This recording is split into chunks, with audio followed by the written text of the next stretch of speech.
Apakah Tuhan bisa berkata tidak selamanya? Saudara, pernahkah kita berdoa dengan sungguh-sungguh menangis di hadapan Tuhan? Berpuasa lalu berharap. Namun yang kita terima bukan jawaban ya, bukan jawaban tunggu, melainkan keheningan yang panjang. Lalu muncul pertanyaan di hati kita, Tuhan, apakah Tuhan menolak doaku? Apakah Engkau bisa berkata tidak selamanya? Pertanyaan ini bukan pertanyaan orang yang tidak beriman. Justru ini adalah jeritan hati orang yang sungguh-sungguh percaya. Mari kita bahas.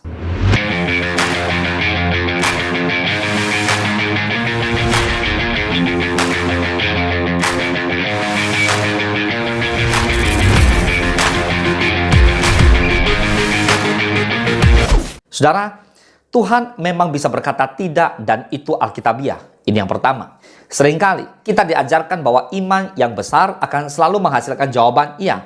Namun Alkitab menunjukkan sesuatu yang jauh lebih dalam. Yang pertama kita lihat, Rasul Paulus. Doa yang tidak dijawab sesuai permintaan. Di 2 Korintus 12 ayat 8 dan 9 dikatakan tentang hal itu aku sudah 3 kali berseru kepada Tuhan. Supaya utusan iblis itu mundur daripadaku. Tetapi jawab Tuhan kepadaku, cukuplah kasih karuniaku bagimu. Sebab justru dalam kelemahanlah kuasaku menjadi sempurna. Sebab itu terlebih suka aku bermegah atas kelemahanku. Supaya kuasa Kristus turun menaungi aku. Bapak Ibu dikasih oleh Tuhan, Paulus berdoa 3 kali loh, bukan main-main. Namun Tuhan tidak mencabut duri itu. Tuhan berkata tidak, tapi memberi sesuatu yang lebih besar, yaitu kasih karunia. Tuhan tidak selalu mengubah keadaan, tetapi ia selalu menguatkan orang yang berada di dalam keadaan itu. Yang kedua, tidak bukan berarti Tuhan tidak mengasihi. Seringkali kita menyamakan kasih Tuhan dengan jawaban doa. Jika dikabulkan, berarti Tuhan baik. Jika ditunda, berarti Tuhan sedang menguji. Jika ditolak, berarti Tuhan tidak peduli. Ini jelas salah. Dan ini adalah teologi yang keliru. Karena Yesus sendiri juga mengalami jawaban tidak. Yesus berdoa, ya Bapakku, jikalau sekiranya mungkin, biarlah cawan ini lalu daripadaku. Tetapi janganlah seperti yang ku kehendaki, melainkan seperti yang Engkau kehendaki. Matius 26 ayat 39b. Jadi ketika Yesus berdoa, namun salib tidak diangkat. Bapa berkata tidak kepada Yesus, agar keselamatan bisa berkata ya kepada saudara dan saya. Jika Yesus saja mengalami jawaban tidak, maka jawaban tidak dalam hidup kita bukanlah tanda penolakan, melainkan bagian dari rencana penebusan pribadi. Yang ketiga, Tuhan tidak pernah berkata tidak tanpa tujuan kekal. Pertanyaannya bukan mengapa Tuhan berkata tidak, melainkan untuk apa Tuhan berkata tidak. Yang pertama, untuk melindungi kita. Kadang yang kita minta relasinya yang salah, pekerjaan yang menghancurkan iman, posisi yang belum sanggup kita tanggung. Di Mazmur 103:13 dikatakan seperti Bapa sayang kepada anak-anaknya. Demikian Tuhan sayang kepada orang-orang yang takut akan Dia. Jadi, kasih sejati tidak selalu berkata ya. Boleh katakan amin. Yang kedua, untuk membentuk karakter kita, saudara. Di Roma 5:3 dan 4 dikatakan, dan bukan hanya itu saja. Kita malah bermegah juga dalam kesengsaraan kita. Karena kita tahu bahwa kesengsaraan itu menimbulkan ketekunan. Dan ketekunan menimbulkan tahan uji. Dan tahan uji menimbulkan pengharapan.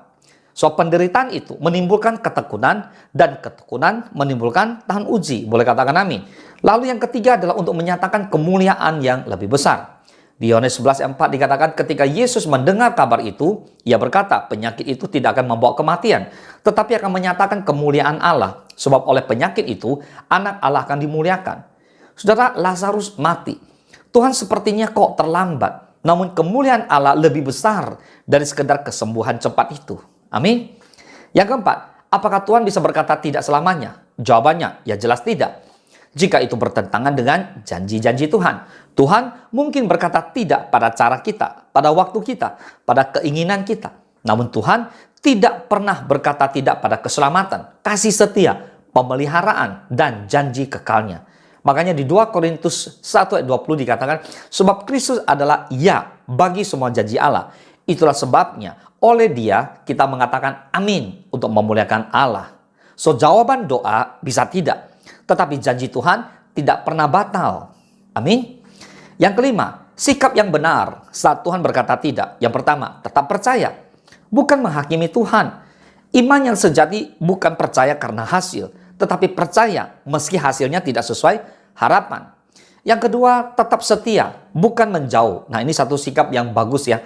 Jadi, jangan menjadikan doa sebagai alat tawar-menawar dengan Tuhan. Kita mau belajar taat kepada Tuhan. Amin.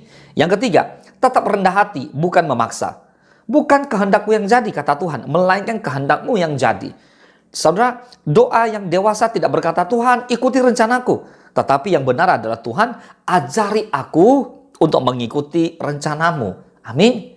Nah, Bapak Ibu semua, jika hari ini Tuhan belum menjawab doa saudara, atau bahkan menjawab dengan tidak, ingatlah, tidak dari Tuhan lebih aman daripada ya dari dunia. Tidak dari Tuhan lebih penuh kasih daripada ya yang menghancurkan. Tidak dari Tuhan tidak pernah berarti ditinggalkan.